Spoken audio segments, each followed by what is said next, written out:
चलिए इकोनॉमिक्स में हम एक कदम और आगे पढ़ते हैं। Understanding economic development 10th class की एनसीईआरटी की किताब हम कर रहे हैं।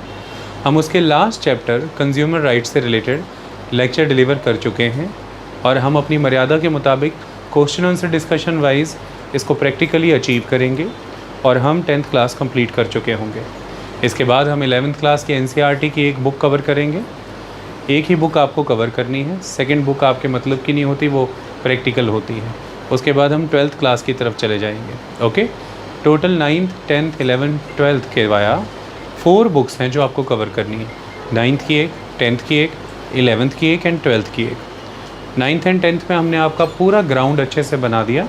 11th एंड 12th इसी पे आगे नर्चर होने वाला है। शुरुआत करते हैं। चैप्टर है कंज्यूमर राइट्स और इसका पहला क्वेश्चन है, Why are rules and regulations required in the marketplace? Illustrate with a few examples. Marketplace में rules and regulations क्यों ज़रूरी होते हैं, इनकी आवश्यकता क्यों होती है? उदाहरण के तौर पर उदाहरणों के साथ इसे रेखांकित करने का प्रयास करिए, बताइए। वेरी गुड, बेहतरीन क्वेश्चन है ये, वेरी गुड। चलिए आंसर करिए। देखिए क्वेश्चन ध्यान से अगर पढ़ा जाए तो क्वेश्चन स्पष्ट है एक बात में, और वो ये है, why are rules and regulations required in the marketplace? Illustrate with few examples. देखिए हमने अब तक जो स्टडी की है उसके वाया हमने ये देखा है कि किसी भी सोसाइटी में मीनिंगफुल एक्सचेंजेस एग्जिस्ट करते हैं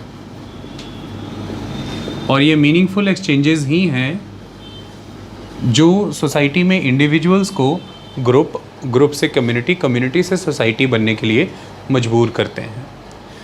मीनिंगफुल एक्सचेंजेस इस्टेब्लिश करने के लिए some sort of rules and regulations हमेशा से बनाए जाते रहे हैं और उन्हीं रूल्स एंड रेगुलेशंस को फॉलो करके ये मीनिंगफुल एक्सचेंजेस इस्टेब्लिश हो सकते हैं और तभी फिर इंडिविजुअल ग्रो कर पाता है, अदरवाइज़ वो ग्रो ना कर पाए।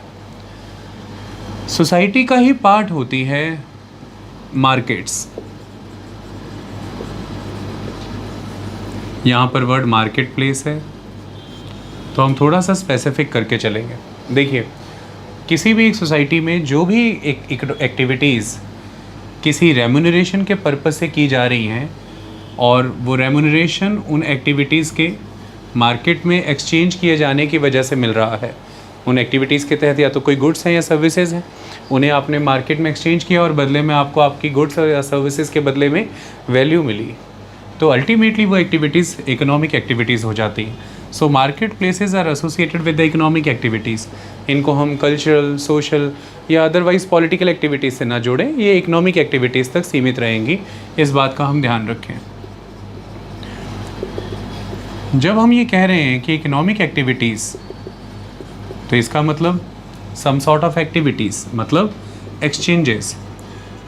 तो कुछ एक्सचेंजेस हैं, इसके लिए रूल्स एंड रेगुलेशंस होने ज़रूरी हैं। मार्केट प्लेस के लिए भी क्यों होने ज़रूरी हैं समझाते हैं। देखिए 3 चीज़ों के इर्द गिर्द हम अपने आंसर को समझ सकते हैं। Faith, second accountability and the third one is growth. एक एक करके हम इन चीज़ों को समझते हैं। देखिए पहले ऐसा हुआ करता था कि कोई भी इंडिविजुअल अपनी नीड की सभी चीज़ें खुद ही प्रोड्यूस कर लिया करता था। अपनी नीड की सभी चीज़ें खुद ही प्रोड्यूस करता था।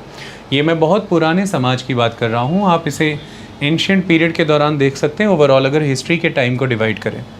अदरवाइज़ आज भी आपको ये नज़र आ जाएगा बहुत पिछड़े और रिमोट ग्रामीण इलाकों में या फिर जनजातीय समाजों में कि आप अपनी ज़रूरत की चीज़ें स्वयं ही प्रोड्यूस कर सकते हैं, कर रहे हैं। इस तरह से आप एक सब्सिस्टेंस बेस्ड लाइफ जी रहे हैं, गुजारे लायक जीवन आप जीते चले जा रहे हैं।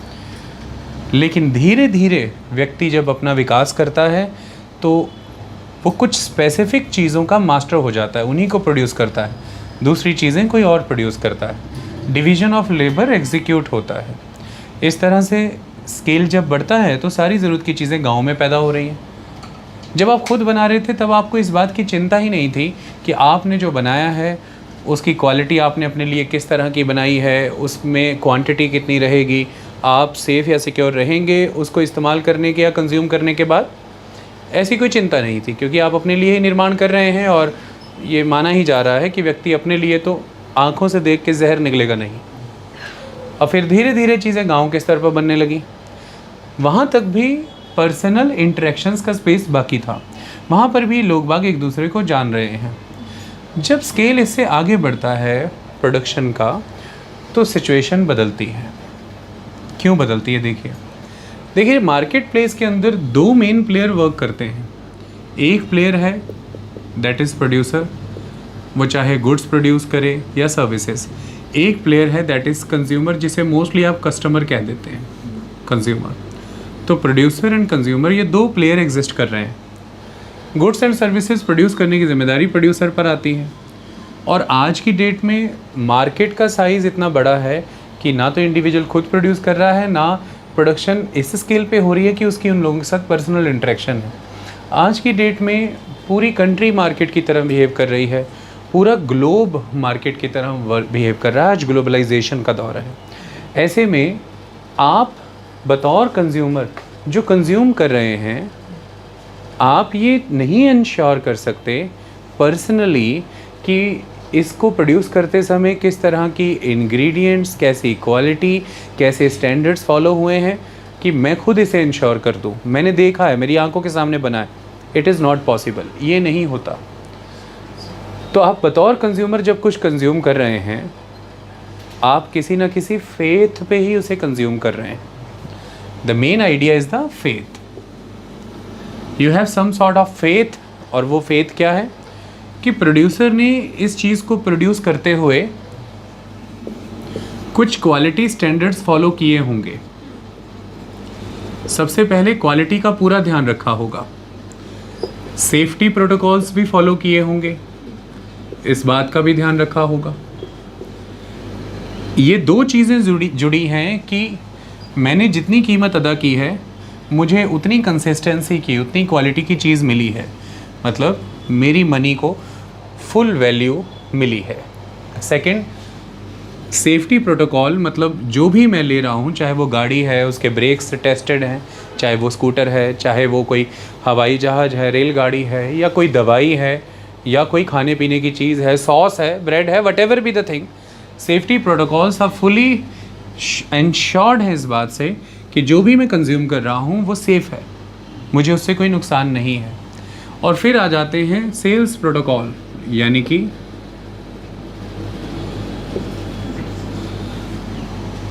आपको कभी भी इस बात का एहसास ना हो कि जैसे मेरे साथ ठगी हुई है, मुझे ठगा गया है मिस इन्फॉर्मेशन के तहत। मतलब consumers should remain equal in the market, सभी ग्राहक समान होने चाहिए। इसके लिए कुछ समान रूप में इंस्ट्रक्शंस मेंशन की जाती हैं जिनको प्रोड्यूसर्स फॉलो करते हैं। उन इंस्ट्रक्शंस के तहत आप हर चीज़ मेंशन करते हैं अपने प्रोड्यूस्ड आर्टिकल के ऊपर, जिससे हर कस्टमर को वो उन्हीं प्रिंटेड या उन्हीं मेंशनड डिटेल्स के वाया वो चीज़ें एक्सेस होती हैं। इससे पोस्ट सेल्स ग्रीवेंसेस भी एड्रेस हो सकते हैं या पोस्ट सेल्स कार्रवाइयाँ हो सकती हैं। उनके तहत आ जाता है कि वो जो चीज़ बनाई गई है उसका बैच नंबर क्या था।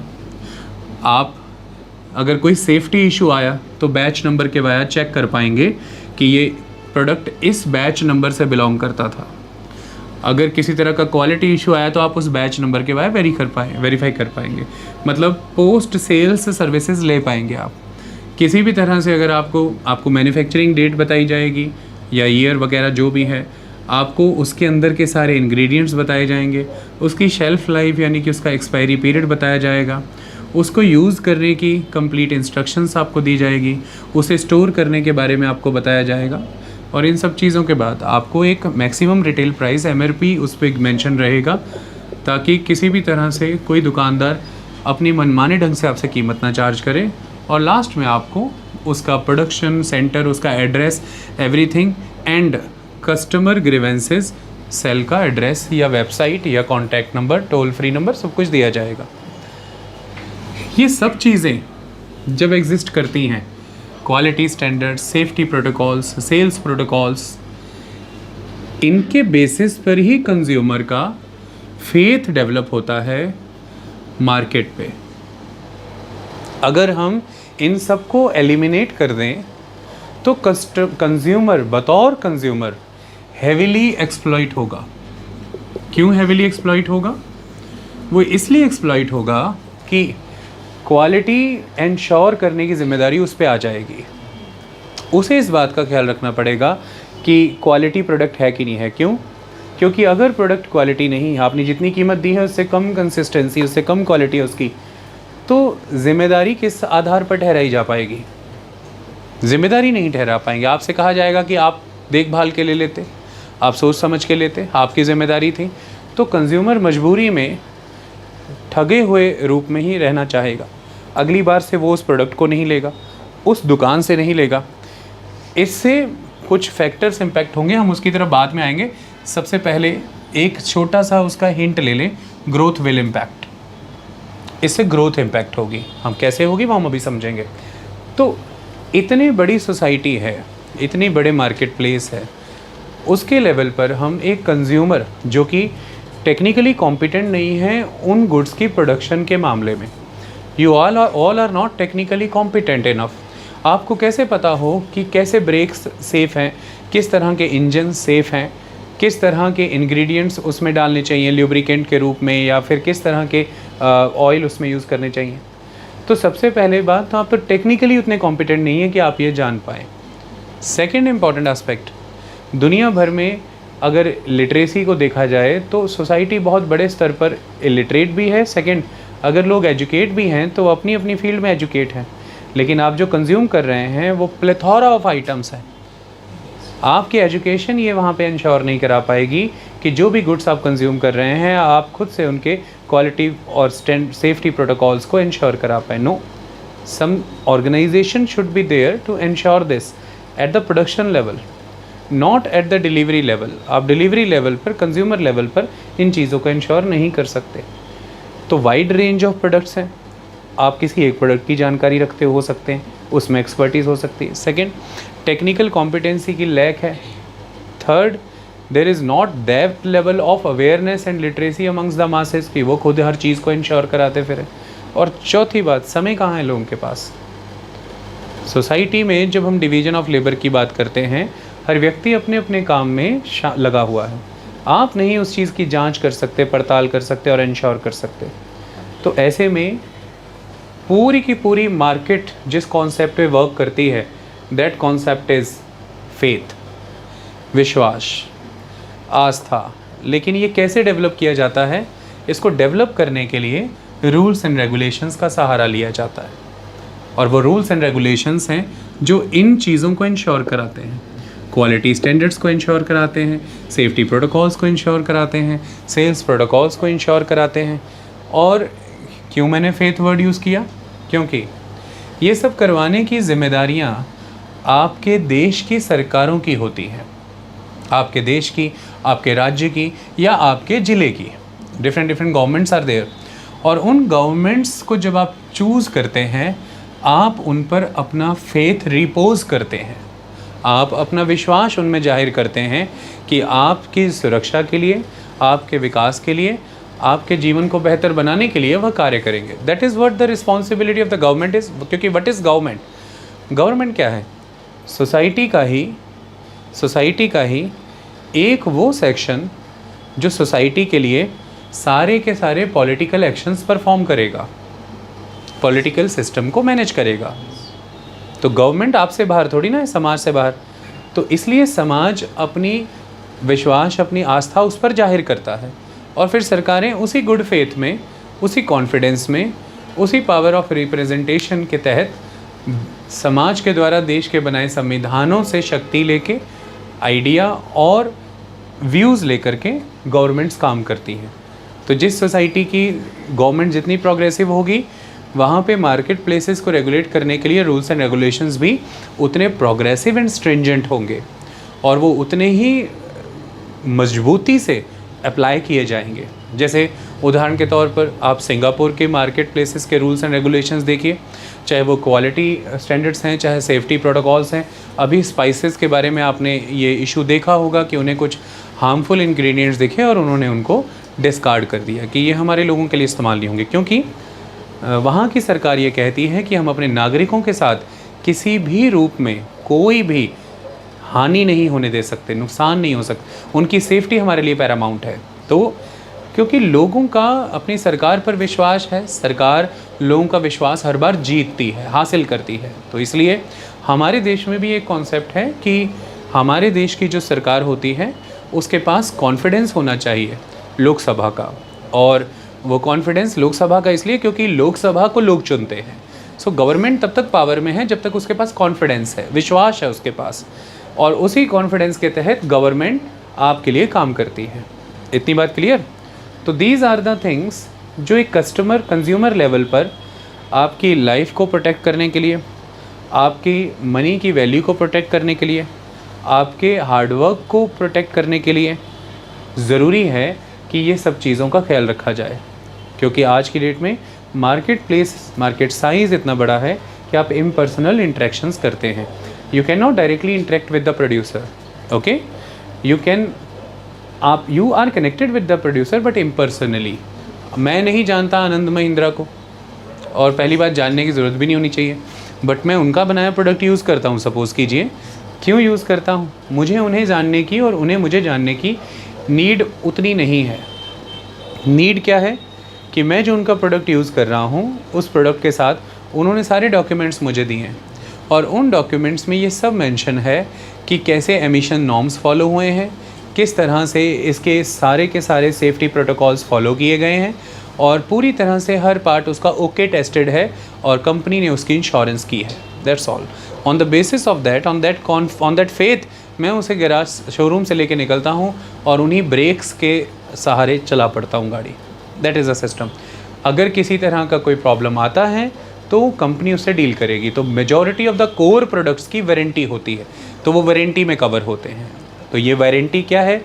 वारंटी यही है, गारंटी यही है कि बतौर कंज्यूमर आपका ख्याल रखा है आपके देश की लॉ मेकिंग बॉडीज़ ने, आपकी गवर्नमेंट्स ने, और उन्होंने उस कंपनी से कहा है कि एक कस्टमर अगर आपको इतनी वैल्यू अपने हार्डवर्क से अर्न करके दे रहा है तो बदले में आप जो उसे प्रोडक्ट ऑफ़र कर रहे हैं, जिस प्रोडक्ट को देते समय आपने अपनी एडवर्टीजमेंट्स में इन चीज़ों को फ्लॉन्ट किया है या शोकेस किया है, you must fulfil those commitments. अगर अदरवाइज़ उस पर्सन का मार्केट से फेथ उड़ जाएगा कि वो यह कहेगा कि यहाँ पर सब गोरख धंधा है, मार्केट ठगती है। तो उसके लिए आपको ये क्वालिटी स्टैंडर्ड्स, ये सेफ्टी प्रोटोकॉल्स, ये सेल्स प्रोटोकॉल्स फॉलो करने हैं। इसलिए आप देखें गाड़ियों को बेचते समय, गाड़ियों के एडवर्टीज़मेंट के समय कंपनियां बहुत ज़ोर शोर से गाड़ी के सारे सेफ्टी फ़ीचर्स आपको बताती हैं कि हमारे गाड़ी में ये सारे सेफ्टी फ़ीचर्स हैं, और वो सारे सेफ्टी फ़ीचर्स आपको गाड़ी डिलीवर करने से पहले उनका एग्जीक्यूटिव आकर के शोकेस करके दिखाता है, अप्लाई करके दिखाता है कि आप ऐसे ऐसे अप्लाई करेंगे। ये प्रोटोकॉल बनाया गया है। तो ये जब तक आपको वो नहीं देता, बदले में फिर आपको वो एक फॉर्म देता है कि सर ये देखिए आपको ये सब हमने बताया, ये बॉक्सेस हैं, मैंने सब पे टिक लगा दिया, आप सेटिस्फाइड हैं, आप साइन कर दीजिए और फीडबैक भी दे दीजिए। That customer satisfaction system should be there. वो होता है कंपनी के पास, वो रिकॉर्ड में जाता है कि हर अधिकारी ने अपनी जिम्मेदारी निभाई। कंपनी की इंस्पेक्शन होती है कि जहां कौन करता है, द ऑफिसर, सरकार, कि कंपनी ने आगे अपनी जिम्मेदारी निभाई कि जो वो प्रॉमिस कर रही है कस्टमर को वो चीज़ें वो ऑफ़र कर रही है। इतनी बात क्लियर हुई? तो ये सारी चीज़ें यहाँ पर एग्जिस्ट करती हैं। आप देखिए ये आपकी जान से जुड़ा मसला है, आपकी मेहनत से कमाए पैसे के मूल्य से जुड़ा मसला है, देश के स्तर पर बाज़ार में ग्राहक की आस्था रहे, ये आस्था से जुड़ा मसला है, और बाकी चीज़ों से भी जुड़ा है। अभी हम उसको कर लेंगे। That is clear. Second aspect, जब हम प्रोड्यूसर्स की बात करते हैं तो मार्केट में सिर्फ़ और सिर्फ मार्केट का रेगुलेशंस इसलिए नहीं होता कि कंज्यूमर्स के ही अधिकारों को हमें सुरक्षित रखना है। ये बात सही है कि दो प्रोड्यूसर हैं, दो प्लेयर हैं, एक प्रोड्यूसर एक कंज्यूमर। उसमें कंज्यूमर के अधिकारों को ज़्यादा सुरक्षित रखने की ज़रूरत क्यों पड़ती है? उसका कारण है कंज्यूमर संगठित नहीं होते, कंज्यूमर संगठित नहीं होते, कंज्यूमर अलग अलग अकेले अकेले होते हैं, इंडिविजुअल्स हैं। आप सब इकट्ठे ग्राहक नहीं हैं महिंद्रा के, अलग अलग से। तो कंज्यूमर उतना संगठित नहीं है, ये पहला एस्पेक्ट। फिर दूसरी बात, बतौर कंज्यूमर एक इंडिविजुअल की डिमांड बहुत छोटी है, तो आप स्मॉल कस्टमर होते हैं और संगठित नहीं होते, you are not that much organised and you have not that much demand कि आप अपने दम पर कोई इन्फ्लुएंस या अपनी पावर रख पाएँ कि आप कंपनी के फैसलों को प्रभावित कर दें या कंपनी आपकी बहुत ज़्यादा चिंता करे। कंपनी आपकी चिंता किस बात पर करती है? कंपनी आपकी चिंता इस बात पर करती है कि कंपनी को ये दिखता है कि अगर कंपनी ने आपको बेहतर तरीके से अटेंड नहीं किया, अपनी सर्विसेज ऑफ़र नहीं की, तो फिर आपके पास बहुत सारे एवेन्यूज़ हैं, वहाँ पर जाएंगे। आप अपनी बात अखबार को बता सकते हैं, मीडिया को बता सकते हैं, आप कंज्यूमर सेल के पास जा सकते हैं, आप कंज्यूमर कोर्ट के पास जा सकते हैं। तो there are many things, companies are well awared about that. ऐसे में कंपनीज़ को अपनी इमेज की टेंशन है, कंपनी को अपनी वर्किंग की टेंशन है, इस वजह से वो आपको एक लॉन्ग चेन ऑफ रिड्रेसल देती है, कस्टमर सेटिस्फैक्शन ऑफ़र करती है। आपको कई तरह की सुविधाएं दी गई होती है कि इस नंबर पे कॉल कीजिए, रेगुलर फ़ोन आता है आपको, उसके बाद एक रीचेक कॉल भी आता है, ये सारी चीज़ें की जाती हैं। सो ये तो सारी चीज़ें हो गई क्योंकि कंज्यूमर छोटा है, अकेला है, गैर संगठित। प्रोड्यूसर संगठित है, प्रोड्यूसर्स का आकार बड़ा है, they control wealth, they control strong hold in the market, in the economy, they have good influence, they have good power of wealth, तो they can leverage better, they can manoeuvre better. लेकिन still better market यानी कि completely rules and regulations के via regulated market वो market है जो producers के बीच में भी बेहतर कंपटीशन करा के दे। इसलिए हमारे देश में कंपटीशन कमीशन ऑफ इंडिया जैसे ऑर्गेनाइजेशंस एग्जिस्ट कर रहे हैं। उदाहरण के तौर पर कंज्यूमर के साथ तभी नुकसान है अगर मार्केट में मोनोपोलीज़ होनी शुरू हो जाए। ये मोनोपोलीज़ भी नुकसान करेंगी और इन्हीं मोनोपोलीज़ को रोकने के लिए सरकारें इस बात का ख्याल रखती हैं कि मल्टीपल प्लेयर्स मार्केट में आकर के डील कर पाएँ और उसके लिए हमें मार्केट्स को रेगुलेट करना है। और ये कैसे किया जाता है मैं उदाहरण के तौर पर बताता हूँ। मैंने पहले भी एग्जाम्पल दिया था, आपको जल्दी समझ में आएगा। मुझे अब तक याद है कि एक समय में एक मूवी जब तक है जान और एक मूवी सन ऑफ सरदार, ये दोनों सेम समय पे लगने वाली फिल्में थी। और मुझे याद है कि तब अजय देवगन ने कंपटीशन कमीशन ऑफ इंडिया में ये कंप्लेंट की थी, केस लगाया था कि जो यशराज प्रोडक्शन हाउस है इसने ऑलमोस्ट सारी स्क्रीन्स बुक कर ली हैं एंड ये कंपटीशन की फेयर लेवल प्लेइंग ग्राउंड का वायलेशन है। मेरी मूवी के लिए स्क्रीन्स नहीं है, अब मैं मूवी कैसे दिखाऊं? This is monopoly. इन्होंने एडवांस पेमेंट्स के वाया ऑलरेडी अपने लिए सारी स्क्रीन्स बुक की हैं। ये एक तरह से मुझे एलिमिनेट करने की कोशिश है। तो उसके बाद case competition commission of India में गया, उन्होंने चीज़ों को सुना समझा और उसके बाद में एक फेयर शेयर सन ऑफ सरदार को भी स्क्रीन्स का मिला और दोनों फिल्म्स लॉन्च हुई, दोनों फिल्म को स्क्रीन्स मिली, जब तक है जान को और सन ऑफ सरदार को। अगर ऐसा ना हो पाता तो सन ऑफ सरदार, उसका प्रोडक्शन हाउस, उसका डायरेक्टर, उसके आर्टिस्ट, क्रू, एवरीबडी, उन सबके जो इतने दिन का हार्ड वर्क था, उनकी इन्वेस्टमेंट थी, वो सब चीज़ें वैनिश हो जाती। एक फुल फ्लेजेड प्लेयर एलिमिनेट हो जाता, एक ही प्लेयर रह जाता। तो ये कंज्यूमर के साथ भी धोखा होता क्योंकि कंज्यूमर डाइवर्स आर्ट देखना चाहता है, वो डाइवर्स व्यू पॉइंट्स देखना चाहता है, वो सोसाइटी को डाइवर्स डायरेक्शंस के वाया देखना चाहता है कि कैसा समाज को ये डायरेक्टर देखता है। एक ही डायरेक्टर, एक ही प्रोड्यूसर, बस उसी की मार्केट, उसी की मोनोपोली, तो सारे आर्टिस्ट भी मजबूरी में वहीं जाएंगे। यहाँ पर आर्ट मार्केट के तौर पर आर्टिस्ट के एंड पर भी ये एक तरह की आप कह सकते हैं कि नेगेटिव सेंटीमेंट प्रमोट होता है। तो ये एक आस्पेक्ट। सेकेंड आस्पेक्ट, आपने कई वर्षों की मेहनत की बदौलत कोई ऐसी टेक्नोलॉजी बनाई, कोई ऐसा टूल बनाया या आपने कोई ऐसा इक्विपमेंट बनाया या गैजेट बनाया, what ever be the thing, आपने कोई बीज बना लिया, कोई सीड बना लिया या कोई प्लांट बना लिया, कुछ भी है, आपने कई वर्षों की मेहनत से ये बनाया और आपने मार्केट में लॉन्च किया, मार्केट में उसे इमीडिएटली कॉपी कर लिया गया, तो ये तो आपके इतने वर्षों की मेहनत के साथ धोखा है। पहले आपके साथ धोखा है, दूसरा फिर कंज्यूमर के साथ, सोसाइटी के साथ धोखा है। क्यों? क्योंकि अगर इस व्यक्ति को इतने वर्षों की मेहनत, उसके खर्च, उसके लगाए हुए पैसे के लिए सही वाजिब रेम्यूनरेशन अब मार्केट नहीं ऑफ़र कर पा रही, तो फर्दर लोग इनोवेशन से डिमोटिवेट हो जाएंगे, वो फर्दर इनोवेशंस नहीं करेंगे, रिसर्च में पैसा नहीं लगाएंगे। और अगर ये नहीं होगा तो बेहतर दवाएं आना शायद बंद हो जाएं, बेहतर बीज आना बंद हो जाएं, बेहतर खेतीबाड़ी के तरीके बंद हो जाए, बेहतर ट्रांसपोर्ट एंड कम्युनिकेशन के मॉडल्स ख़त्म हो जाएं शायद, बेहतर माइलेज देने वाले इंजन्स बंद हो जाएं शायद। तो हमारे रिसोर्सेज को ऑप्टिमली यूटिलाइज करना, लोगों की लाइफ को बेटर करना, बेटर वैल्यू जनरेट करके देना और बहुत जुडिशियस मैनर में फैक्टर ऑफ प्रोडक्शंस को ऑर्गेनाइज करना, इन सब चीज़ों के लिए कंटिन्यूअस रिसर्च चाहिए, डेवलपमेंट होना चाहिए, continuous innovation, continuous science and technology की ज़रूरत है। और इसके लिए बहुत पैसा लगता है, वो लैब्स लगाने में, वो सारी चीज़ें लगाने में। अगर हम उन लोगों को बदले में मार्केट से फेयर शेयर ना दिलवा पाएँ तो फिर अल्टीमेटली ये सारी चीज़ें डिमोरलाइज हो जाएंगी, डीमोटिवेशन हो जाएगा और अल्टीमेटली कंज्यूमर ही के साथ नुकसान होगा, क्योंकि उसे फिर वही ड्रग्स और वही प्रोडक्ट्स लेने पड़ेंगे जो बहुत भारी कीमतों में हमेशा से मिल रहे हैं, या उसे उतनी ही एवरेज वाली गाड़ियाँ चलानी पड़ेंगी 6, 7, 5, 6 किलोमीटर वाली, क्योंकि कोई इनोवेट ही नहीं कर रहा। क्यों करे? क्योंकि कोई रूल एंड रेगुलेशन नहीं है बाज़ार का जो उसके लगाए पैसे, उसके लगाए समय के बदले में उसे एक फेयर शेयर दिलवा सके। इसलिए पेटेंटिंग का प्रोविज़न होता है।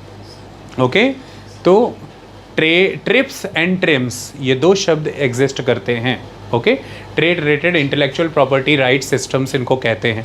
तो इंटेलेक्चुअल प्रॉपर्टी राइट्स होते हैं, आपने कोई गाना बनाया, आपने कोई मूवी बनाई, आपने कोई शायरी है, आपका कोई कंटेंट है, what ever the thing you have, आपका उसके ऊपर कॉपीराइट है। क्यों बनाया गया? क्योंकि मार्केट आपको परफॉर्म करने के लिए एक फेयर प्लेस के रूप में स्पेस दे रही है। तो that fairness of the performance is required. इस तरह से भी मार्केट रेगुलेटेड होती है। इसी के कारण हमारे देश में कुछ दवाएं कुछ वर्षों तक महंगी रहती हैं। कारण ये होता है कि वो दवाओं पर उन्हीं कंपनीज़ का एक्सक्लूसिव राइट होता है कि वही कंपनियां उस पर अधिकार रखती हैं। दूसरी कोई कंपनियां अगर बना रही हैं, उन्हें उन कंपनियों को रॉयल्टी देनी पड़ती है, क्योंकि उस कंपनी के पास पेटेंट होता है। एक समय के बाद जब पेटेंट पीरियड ख़त्म हो जाता है, रॉयल्टी का राइट ख़त्म हो जाता है, फिर उस सॉल्ट के कॉम्बिनेशन को यूज़ करके कई कंपनियाँ वो दवाई बनाएंगी, फिर एकदम से प्राइजेस कम हो जाते हैं, फिर वो बहुत कम हो जाते हैं। तो ऐसा होता है, ये किया गया है विश्व स्तर पर, करना ज़रूरी भी था। इससे ही ग्लोबलाइजेशन भी फेयर मैनर में वर्क कर पा रहा है, तभी बेहतर मैनर में इनोवेट हो रहा है और वो चीज़ें आपको आपके मुल्कों में भी मिल रही हैं। वरना अगर ये हो कि उसको कॉपी कर लिया गया है और आपका कोई राइट ही नहीं है उस पर, तो कुछ राइट ही नहीं है तो कुछ इन्फ्रिंज ही नहीं हुआ, फिर तो गया। आप इनोवेट करो, बाजार में उतारो। एक फार्मास्यूटिकल कंपनी ने इंडिया में गोली मंगाई, गोली दिखाना कौन सी गोली, देखी, डाली केमिकल में, चेक किया, चाहिए सॉल्ट इतनी प्रोपोर्शन में, कल से बनवा भाई तू भी, ख़त्म कहानी, हो गया काम डंडा। ऐसा नहीं होता भाई। वो मुँह उठा के देख रहा, कहता अच्छा 50 साल लगा के पता लगाया और ये 5 मिनट में बना ली इन्होंने। ये मतलब मेरी जो प्रोडक्शन है उसकी कॉपी कर ली इन्होंने, इस कॉपी के अगेंस्ट मेरा कोई राइट ही नहीं है, देयर इज़ इन्फ्रिंजमेंट। तो copy rights are very important. ये सिर्फ एक एग्जाम्पल के इलस्ट्रेशन कर रहा हूँ मैं आपके सामने कि आप समझ पाएँ कि मार्केट प्लेस के रूल्स एंड रेगुलेशंस कितने मैटर करते हैं। बेहतर लाइफस्टाइल, बेहतर diverse range of choices for you, आपके खर्चे हुए पैसे की बेहतर वैल्यू आपको डिराइव करा के देना, आपको क्वालिटी स्टैंडर्ड्स इंश्योर करा के देना, सेफ्टी प्रोटोकॉल्स इंश्योर करा के देना, पोस्ट सेल्स सर्विसेज आपको अवेल करा करके देना और ज़्यादा प्लेयर्स को मार्केट में आने का मौका देना, उन्हें उनकी चीज़ों का फेयर शेयर देना, इनोवेशंस को बढ़ाए रखना, बेहतर ड्रग्स, बेहतर एग्रीकल्चरल प्रैक्टिसेस, बेहतर ट्रांसपोर्ट एंड कम्युनिकेशन, बेहतर बैंकिंग प्रैक्टिसेस, बेहतर डिजिटल प्लेटफॉर्म्स, ये सारा कुछ जो होता है ये इनोवेशंस पर खड़ा है, ये एक्सपेरिमेंट्स पर खड़ा है, ये नई चीज़ों की इन्वेंशंस एंड डिस्कवरीज पर खड़ा है। इस पे खर्चा लगता है, मार्केट को इस बात को रिस्पेक्ट करना है। वो नहीं करते अगर रूल रेगुलेशन से बाहर की मार्केट है। इसलिए बहुत सी कंपनियां बहुत से प्रोडक्ट कई बाज़ारों में उतारती नहीं हैं, क्योंकि उन कंपनियों में रूल रेगुलेशंस बेहतर नहीं हैं और किसी भी तरह से चीज़ें वहाँ तक पहुँच जाएंगी किसी दूसरी कंट्री से। इसलिए वो कंपनियाँ लगातार दबाव बनाती हैं अंतर्राष्ट्रीय संगठनों से कि इन्हें किसी तरह से ट्रिप्स के अधीन लेके आओ, ट्रिम्स में अधीन लेकर के आओ, इनको फॉलो करना ही पड़ेगा, क्योंकि हमारी गुड्स इनके बाज़ार में थर्ड कंट्री से पहुंच रही हैं और ये हमें नुकसान हो रहा है। तो इस तरह से भी होता है। इसलिए दुनिया भर में कई कंट्रीज़ को वो चीज़ एक्सेस करनी है तो अपनी पार्लियामेंट में कानून पास करके फिर अपने लोगों को समझाती है कि हमें फिर ये दस्तावेज साइन करना पड़ेगा वर्ल्ड लेवल का इंटेलेक्चुअल प्रॉपर्टी राइट वाला, तब हमें वो चीज़ मिलेगी। फिर लोग कहते हैं साइन करो, लोगों की जान बचाना ज़रूरी है, हमें ड्रग्स का ये हमें कैंसर का ये टीका चाहिए, ये इंजेक्शन चाहिए। आई बात समझ में? तो this is how this whole system is working. So faith is very important thing. आपने चीज़ खरीदी, चीज़ हल्की क्वालिटी की थी, जितने पैसे खर्चे उसे जितने समय तक चलना चाहिए था वो जानबूझ के ऐसी बनाई गई कि वो बहुत जल्दी ख़राब हो जाए, टूट जाए, बिखर जाए, ताकि आप दोबारा और ख़रीदें, ताकि उनकी सेल्स बनी रहे। ये सारी की सारी फ्रॉडुलेंट प्रैक्टिसेस हैं, ये अनफेयर प्रैक्टिसेस हैं। ये सब ना हो, इसके लिए इन चीज़ों को इंश्योर किया जाता है कि आप कौन से प्रोडक्ट की बात कर रहे हैं। खिलौना आप बना रहे हैं, उसमें आपने किस तरह की प्लास्टिक मेंशन की है, मेंशन करिए अपने प्रोडक्ट में कि आपने कौन सी प्लास्टिक मेंशन की है, पीयू मटेरियल में यूज़ किया है या वटेवर जो भी है मेंशन करिए। कस्टमर को पता हो कि किस मटेरियल की कितनी कीमत देनी चाहिए, उस हिसाब से वो आपको आपकी चीज़ की कीमत देता है। उसको पता लगे कि 2-3 साल चलेगी भी, अदरवाइज़ तो ख़त्म हो जाएगी। और कम से कम साल चले उसकी वारंटी दीजिए कि अगर उससे पहले कुछ होता है तो आप करके देंगे, ठीक। तो आप देख सकते हैं जब आप एलईडी बल्ब लेने जाते हैं, एलईडी ट्यूब लेने जाते हैं, वो आपको मार्कर से डेट लिख के देते हैं कि 1 साल के अंदर कोई किंतु परंतु नहीं करेंगे, ले आना, वापस ले जाना। दैट इज़ द रिक्वायरमेंट, ताकि आपके खर्चे पैसे का आपको फेयर रिटर्न मिल रहा है। ये बहुत ज़रूरी है। अगर ये नहीं होता है तो सोसाइटी के द्वारा क्रिएट की गई वेल्थ सोसाइटी को बेनिफिट दिए बिना इरोड हो जाती है और वो कुछ हाथों में कंसंट्रेट हो जाती है, और इसका प्लेटफॉर्म बनता है अनफेयर ट्रेड एंड प्रैक्टिसेस से युक्त बाज़ार। बाज़ार आपकी जेब से, आपके मेहनत से कमाए गए गाढ़े धन को निकाल करके उनकी जेब में डाल देती है जिन्होंने उस लेवल पे एफर्ट्स ही नहीं किए हैं उस प्रोड्यूस को बनाने में, और ये कराने में योगदान दिया है इस बाज़ार ने। वो बाज़ार जो नियमों से लेस बाज़ार नहीं था, इससे आपकी बाज़ार पे आस्था घटती है। आप उन चीज़ों के सेवन, उनके कंजम्पशन से परहेज़ करते हैं। इससे ओवरऑल इकोनॉमी का साइज़ श्रिंक करता है, प्रैक्टिसेस रिड्यूस होती हैं, इकोनॉमिक एक्टिविटीज़ घटती हैं, देश की आर्थिक व्यवस्था को चोट पहुंचती है, अर्थव्यवस्था गिरती है, क्योंकि ग्लोबली आपकी गुड्स इंटरनेशनली सेल होने में मुश्किल आएगी। प्लेयर्स उस पर ट्रस्ट नहीं कर पाएंगे। इसीलिए आपको कई तरह के क्वालिटी स्टैंडर्ड प्रोटोकॉल्स को फॉलो करना पड़ता है। जैसे कि स्टूडेंट ने जिक्र किया था कि आपको एफएसएसआई के स्टैंडर्ड्स लेने पड़ेंगे, आपको अपने लोगों पर लगाने के लिए वो सारे चेक्स फॉलो करने पड़ेंगे, आपको ऑडिट करवानी पड़ेगी, आपको अपनी इंस्पेक्शंस करानी पड़ेंगी कि आपने प्रोडक्शन के दौरान, सेल्स के दौरान, उसके बाद आपने पोस्ट सेल्स ग्रीवेंसेस के एड्रेस के दौरान वो सब नियम फॉलो किए हैं जो करने चाहिए। कोई चीज़ प्रोड्यूस करते समय आपने साफ़ सफाई रखी कि नहीं रखी, किस तरह से आपने प्रोडक्शन के दौरान अपने वर्कर को प्रोटेक्टिव गियर दिए कि नहीं दिए, आपके यहाँ पर अच्छा work and life balance system follow होता है कि नहीं होता है, ये सारी चीज़ें कि वेज सिस्टम आप कैसा फॉलो करते हैं, लेबर लॉज आप कितने फॉलो करते हैं, एनवायरमेंटल लॉज आप कितने फॉलो करते हैं, आप कितने बेटर मैनर में वेस्ट डिस्पोजल करते हैं। ऑडिटिंग में ये सब चेक किया जाता है। इसीलिए फिर वो चीज़ें दी जाती हैं, जैसे कि ये चीज़ इको है, ये चीज़ ग्रीन है, वो वैसे ही प्रोड्यूस की गई है। ये बात कोई इंश्योर कराता है, और जब वो इंश्योर कराता है वो चीज़ उस मैनर में प्रोड्यूस की गई है, उसकी फिर एक थोड़ी, जैसे 5 स्टार रेटिंग एसी या 5 स्टार रेटिंग इलेक्ट्रिकल अप्लायंसेस की थोड़ी कीमत ज़्यादा होती है ना, वो 5 स्टार रेटिंग के शर्तों को पूरा करेंगे, क्योंकि वो बिजली की खपत को घटा के देंगे देश के स्तर पर, और अल्टीमेटली इसकी वजह से एनर्जी कंजम्पशन रिड्यूस होगा, ग्लोबल वार्मिंग को कंट्रोल करने में मदद मिलेगी, क्योंकि कार्बन एमिशंस कम होंगे।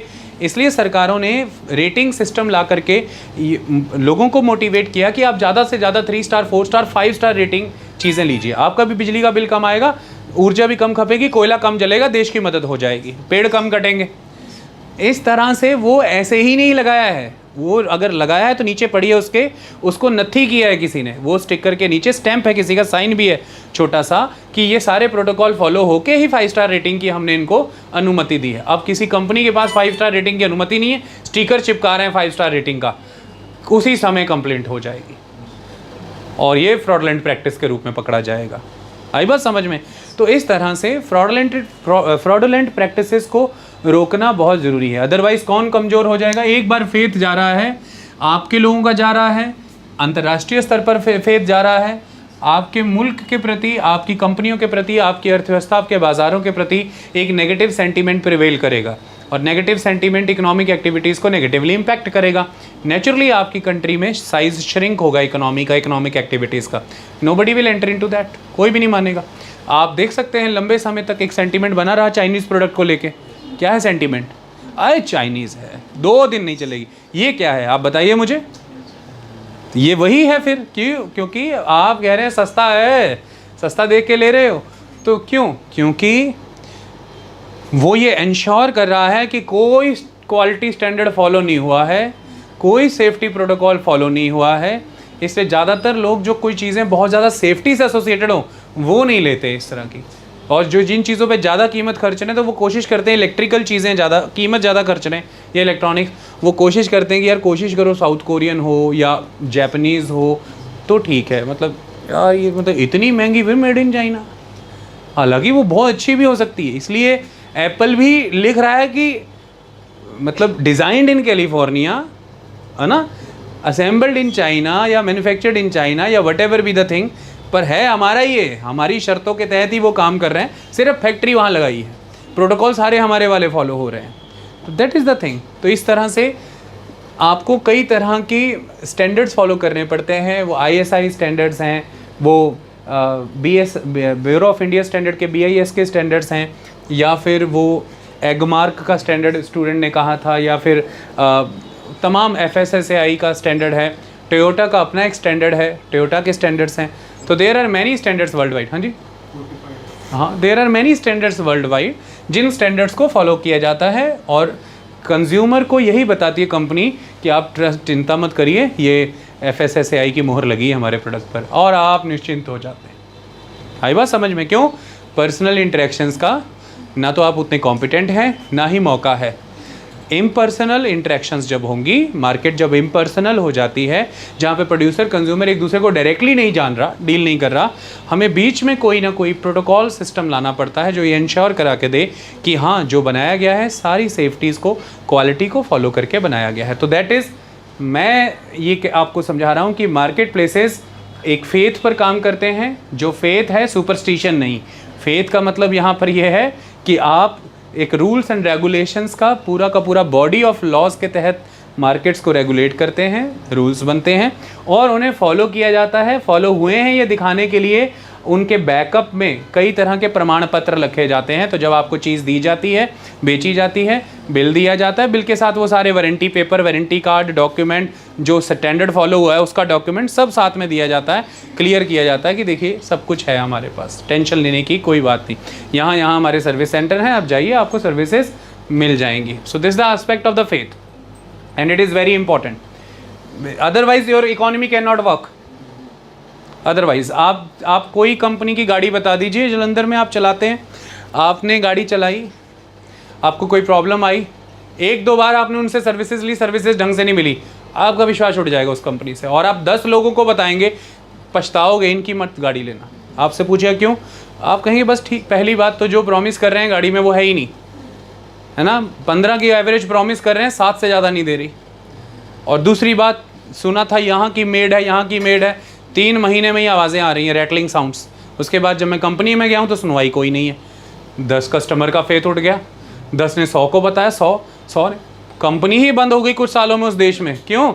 लोगों का विश्वास उठ गया। ये लाइन सुनोगे आप कि ये कंपनी लोगों का फेथ नहीं गेन कर पाई, लोगों का कॉन्फिडेंस गेन नहीं कर पाई, मार्केट ने उसको एलिमिनेट कर दिया, तो वो मार्केट से एलिमिनेट हो गई। लेकिन कुछ कंपनियां हैं आंख बंद करके, आप उनकी चीज़ें कैसे लेते हैं, आंख बंद करके। इवन वो कंपनी के नाम से ही वो प्रोडक्ट जाना जाने लगा है। आप ये कहते हैं कि वो ले आओ, जबकि वो दूसरी कंपनी का है, तो लेकिन उसी कंपनी के नाम से प्रोडक्ट इक्वल हो रखा है। ओके, एक लंबे समय तक स्कूटर मने चेतक हो गया था या बजाज, स्कूटर LML का चला रहे हैं और दिमाग में चल रहा है बजाज। तो इस तरह से चीज़ें वर्क करती। और भी कई आइटम्स हैं जिनके नाम इतने पक्के हो चुके हैं कि वो उसी तरह से चल रहे हैं। आई बात समझ में? That is the concept. तो फेथ इज़ वेरी इंपॉर्टेंट। अब सेकेंड एस्पेक्ट आता है, दैट इज़ अकाउंटेबिलिटी। देखिए, ये सारी चीज़ें जो जब हमने क्वालिटी स्टैंडर्ड्स की बात की, सेफ्टी प्रोटोकॉल्स की बात की, सेल्स प्रोटोकॉल्स की बात की, प्रैक्टिकली तो ये सब कुछ तभी एग्जिस्ट कर सकता है अगर there is some sort of accountability. If हम जब ये कह रहे हैं क्यों ज़रूरत है रूल्स एंड रेगुलेशंस की, रूल्स एंड रेगुलेशंस की ज़रूरत इसलिए है मार्केट प्लेसेस में कि हम अकाउंटेबिलिटी फ़िक्स कर सकें कि हु इज़ अकाउंटेबल। जैसे प्रोडक्ट को बेच करके प्रॉफिट्स अगर प्रोड्यूसर के हैं तो रिस्पॉन्सिबिलिटी किसकी है, उस प्रोडक्ट के लिए किए गए कमिटमेंट्स को फुलफ़िल करने की। तो accountability here is to establish the responsibility. Okay, accountability का मतलब यहाँ पर क्या है, रिस्पॉन्सिबिलिटी, जिम्मेदारी फिक्स करना। आपको जिम्मेदारी निर्धारित करनी पड़ेगी, कोई ना कोई तो जिम्मेदार होगा तभी बाजार काम करेगा। आपको अपने ग्रीवेंसेस रिड्रेस कराने हैं तो जिम्मेदार कौन है, उसके लिए किसके पास जाना है? Who is the competent authority to address your grievances? That should be one authority which is responsible authority for that. Okay, तो इसलिए जब भी आप किसी भी तरह से मार्केट प्लेस में कोई भी गुड्स या कोई भी सर्विसेज उतारते हैं, वो गुड्स एंड सर्विसेज जिम्मेदारी के दायरे में उतारनी है। और जिम्मेदारी के दायरे में आपको जिम्मेदार रूप में उतारनी है कि आप जो भी कुछ बना रहे हैं, जो भी कुछ लोगों को दे रहे हैं, आपको सरकार के द्वारा आप पर लगाई गई, तय की गई जिम्मेदारियां निभानी है। अगर आप वो तय की हुई जिम्मेदारियां नहीं निभा, जैसे आपने मिठाई की दुकान खोली है, तो आप लगातार देखेंगे कि फूड एंड सप्लाई ऑफिस के द्वारा दिन त्योहारों के समय में मिठाई की दुकानों पे छापे मारे जाते हैं और फिर देखा जाता है किचन साफ़ थी कि नहीं, बनाने वालों के कपड़े, उनकी हेल्थ एंड हाइजीन कैसी थी, नालियाँ और सिंक कैसे थे, बर्तन कैसे थे, प्रोडक्ट क्या यूज़ कर रहे हैं, ये सब कुछ food and supply department check करता है। फूड इंस्पेक्टर की भर्ती होती है, वो चेक करते हैं। उसमें कोई त्रुटि पाई गई तो उनके प्रोडक्ट वहीं पे सीज़ कर लेते हैं। मशीन्स कोई बल ताला भी लगा देते हैं, पेनल्टी लगाते हैं, फिर उन पे आगे कार्रवाई होती। क्यों होती है? उस मिठाई की दुकान को खोलने से पहले इस बात का ख्याल रखना है देश के कानूनों के तहत कि वो जिस मार्केट में आ रहा है, उस मार्केट में रेगुलेशन है कि आप खाने पीने की वस्तुएं बना रहे हैं, वो लोगों की ज़िंदगी से जुड़ी है। They are directly associated with the life and health of individuals. बच्चे भी खाएंगे, बुजुर्ग भी खाएंगे, सभी रेंज के लोग खाएंगे। और ऐसे में सोसाइटी ने ही गवर्नमेंट को अपनी प्रोटेक्शन के लिए इंश्योर किया है, पोजीशन पे बैठाया है। तो गवर्नमेंट उनकी ज़िंदगी का ख्याल रखने के लिए व्यवस्थाएं करेगी, उन्हीं व्यवस्थाओं में जिम्मेदारियां तय करना है। तो वो उसके ऊपर जिम्मेदारी लगाई है कि उनको एक प्रॉपर लिस्ट दी जाती है कि आपको इस तरह से हेल्थ एंड हाइजीन रखना है, वर्कर की केयर करनी है। वर्कर को कभी कोई अगर बीमारी के लक्षण आपको ऐसे दिख रहे हैं, जो बीमारी के लक्षण कम्युनिकेट होते हों या खाने पीने की वस्तुओं के आगे जाते हों, आपको उन्हें अलग करना है, उनका इलाज होना चाहिए, उतने दिन उन्हें काम से थोड़ा दूर रखिए। ऐसी सारी लंबी चौड़ी शर्तें हैं। और उसके बाद वो चीज़ एग्जिस्टेंस में आती है, वो अपनी दुकान लगाते हैं, मुनाफा कमाते हैं, तो उनकी जिम्मेदारियां भी हैं। आपको गल चुका, सड़ चुका भोजन या खाना पीना नहीं देना है। और फ़ौरन में तो अगर बर्गर गड़बड़ निकल आया है या सब खराब निकला और किसी कुछ हो गया, भाई मिलियंस का जुर्माना है वहाँ पे। मिलियंस मिल जाते हैं लोगों को। वो बस कहते हैं कि ये खाया था, उसके बाद मेरा पेट ख़राब हो गया। डॉक्टर जो रिपोर्ट बना देता है कि हाँ ये हमने टेस्ट किया है, ऐसा ऐसा हुआ है, बस फिर काम हो जाता है। बहुत जुर्माना लगता है। क्यों? इतने हैवी